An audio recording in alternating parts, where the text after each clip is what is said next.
ক্লাসে সবাই হাসছে, কারণ ছোট্ট অর্পিতার হাতের লেখা পড়াই যায় না। কিন্তু এটা কিন্তু ওর মেধার কোনো সমস্যা নাই, হতে পারে ওর ডিসগ্রাফিয়া আছে। এবার আপনাদের মনে প্রশ্ন আসছে, ডিসগ্রাফিয়া কি? ডিসগ্রাফিয়া হলো এক ধরনের লার্নিং ডিসঅর্ডার, যেখানে একটা শিশুর বা বড়দেরও হতে পারে লিখতে গিয়ে সমস্যা হয়, লেখার সমস্যা।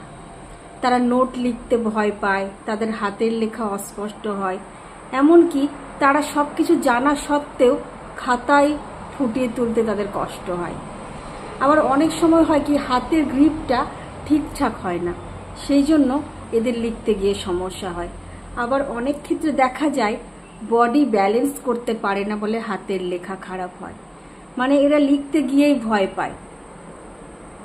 তাই এদের ক্ষেত্রে বলবো কি, এটা কিন্তু এদের মেধার কোনো সমস্যা নয়, এটা হচ্ছে এদের মস্তিষ্কের সাথে হাতের সমন্বয়ের সমস্যা।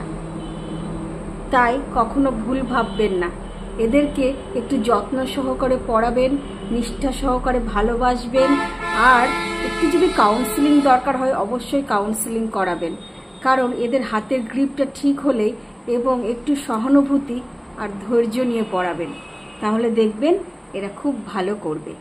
Thank you.